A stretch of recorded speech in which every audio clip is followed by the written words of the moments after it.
Salut les gars et bienvenue dans cette partie-là où nous allons mettre en place le footer. En fait, depuis on code et je sais que vous parvenez à faire ce que je fais, mais réellement il se pose un souci. Le souci en fait c'est le souci de conception. On code peut-être bien, mais je ne vous apprends pas vraiment à concevoir. Donc dans cette partie j'ai décidé qu'on allait faire un petit exercice. Ça sera un exercice de conception. En fait je parle de quoi qu'elle parle de conception.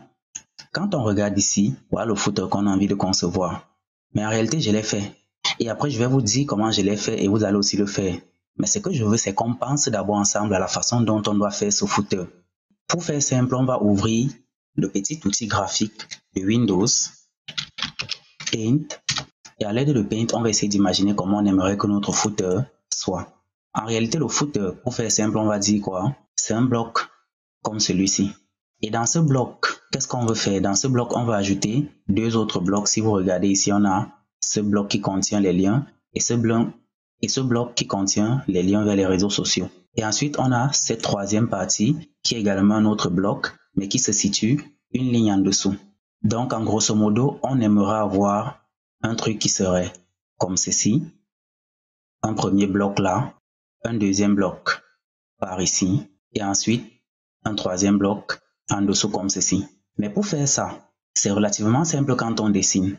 Sauf qu'on doit penser à la structure HTML. Ici, le premier grand cadre, c'est le bloc qui contient tout le footer. Ensuite, on a un bloc de footer qui sera le bloc gauche. Et après, on aura le bloc de footer qui sera le bloc droit. Et en dessous, on aura le dernier bloc qui indique le copyright. Mais à l'image de ce qu'on est en train de voir dans ce petit dessin, ces blocs doivent être centrés. Et on s'est dit, quand on veut centrer les blocs, il faut les mettre dans un container. Donc, la première chose à faire pour nous, c'est de mettre un bloc container qui va les centrer en fonction de la résolution de l'écran sur laquelle on va se trouver. Il faut mettre un bloc container et il faudrait penser à mettre un autre bloc en réalité. Cet autre bloc permet d'aligner les éléments de façon efficace, de telle sorte qu'un élément ne vienne pas bousculer un autre ou alors n'entre pas en conflit avec un autre élément. Et généralement, ce bloc, on l'appelle la row. La row, comme pour dire ligne. Ça nous permet d'aligner les choses simplement. Donc, en gros, voilà à peu près comment on va concevoir notre footer. On a le grand bloc qui contient le footer. Le cadre en vert représente le container. Le cadre en rouge représente la div qui aura la classe row et on va créer cette classe. Et à l'intérieur, on va mettre les différents blocs. Le premier bloc qui contient les liens. Le deuxième bloc qui contient les liens vers les réseaux sociaux. Et le troisième bloc qui indique le copyright. Donc, on va se rendre dans notre éditeur de texte et on va implémenter le code à l'image du petit croquis qu'on vient de faire. Pour ça, on va replier le header. On va se placer juste après le section. Et après le section, on n'oublie pas de commencer par les commentaires. On va dire footer section. On referme le commentaire. Après le footer section, on va mettre l'élément footer en lui-même. Dans cet élément footer, on va mettre une classe qui sera footer et un ID qui serait également footer. On n'oublie pas de refermer le commentaire qui identifie la fin du footer. À l'intérieur de cet élément footer, c'est là où on va mettre tout ce que vous voyez apparaître à ce niveau-ci. Et pour ce faire, on va commencer comme d'habitude. On a dit la première classe qu'on va mettre, c'est un container. À l'intérieur de ce container, on va mettre un élément qui aura la classe footer blocks. Ce footer blocks correspond à la partie que vous voyez en rouge, tandis que le container correspond à la partie que vous voyez en vert. Dès cet instant, on est prêt et on peut mettre les autres blocs. On va avoir deux éléments qui aura la classe footer block, cette fois-ci au singulier. On va dupliquer cet élément. Et dans le premier bloc, on va simplement mettre un élément UL auquel on mettra 3 LI. Et dans ces LI, on mettra des A. Au niveau des attributs href, on va mettre dièse.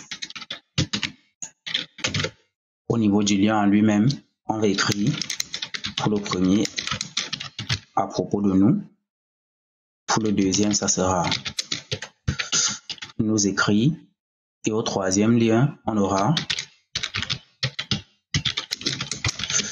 politique de confidentialité. On va voir ce que ça donne au niveau de notre page HTML.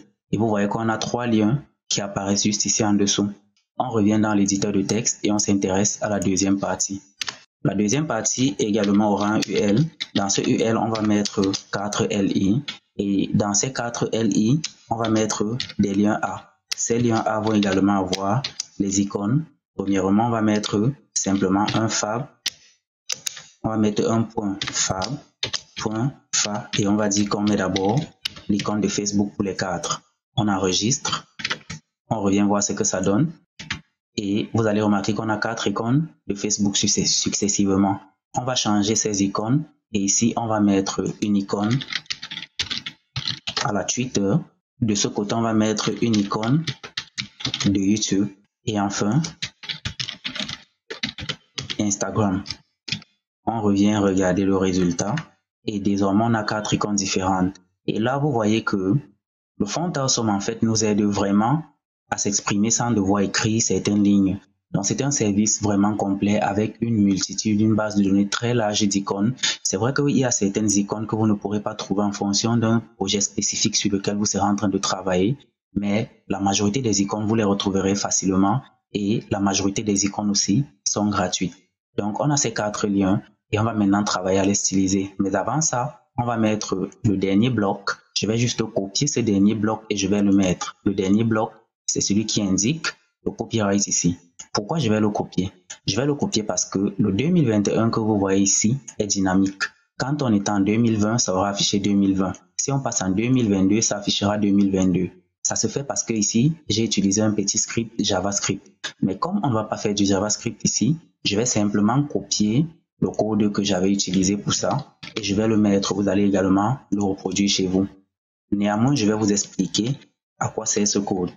Dans ce petit bout de code, le eCopy que vous voyez ici nous permet d'obtenir ce petit C, généralement l'icône du copyright. Ensuite, ce petit code que vous voyez là, c'est du JavaScript et c'est lui qui nous permet d'obtenir la date de façon dynamique. Donc en réalité, on dit, on prend notre document et à l'intérieur du document, on écrit, on initialise l'objet date et à l'objet date, on lui dit, donne-nous l'année complète. Donc c'est tout ce qu'on fait et on ajoute All rights reserved. Résultat des courses, on obtient ce qu'on a ici. Et si on enregistre notre fichier, qu'on revient regarder également sur notre page, si on a déjà ça, vous allez vous rendre compte que ça apparaît également ici. Donc, on va désormais styliser tous ces éléments. Pour styliser tous ces éléments, il est important de les identifier de façon différente. Quand je dis de façon différente, je parle de quoi? Ici, on a un footer block. Et ici, on a un footer block.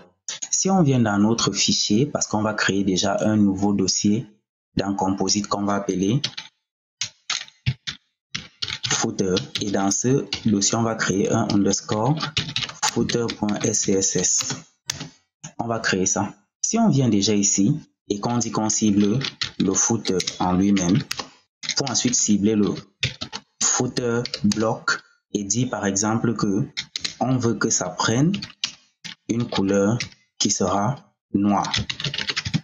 On ajoute ce fichier footer au niveau de notre screen. Donc, on va venir là et on va faire un import. Et on va dire composite footer. Et dans ce fameux footer, on va charger le footer SCSS.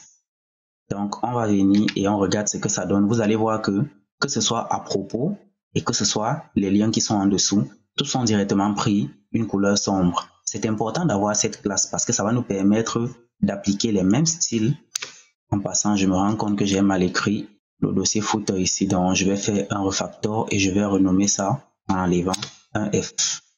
J'étais donc en train de dire que c'est important d'avoir le footer block ici et le footer block ici parce que à l'image de ce croquis, les deux auront quasiment le même comportement. Sauf que les éléments qui se trouvent à l'intérieur n'auront pas forcément le même comportement. Donc, il faudrait ajouter d'autres classes pour pouvoir dire plus tard que quand je suis au niveau du footer block qui a telle classe, pour les éléments qui sont à l'intérieur, je veux qu'ils réagissent comme ça. Et quand je suis dans cet autre footer, les éléments à l'intérieur devront également réagir comme ça. On va revenir donc ici. Et au niveau du premier footer block, on va lui donner un F-link. On va dire qu'on lui donne un F-links comme footer links. Et dans le deuxième, on va dire qu'on lui donne un S-links comme social links. On va enregistrer. Et je vous donne rendez-vous dans la prochaine partie. Et c'est dans cette prochaine partie qu'on fera le CSS du foot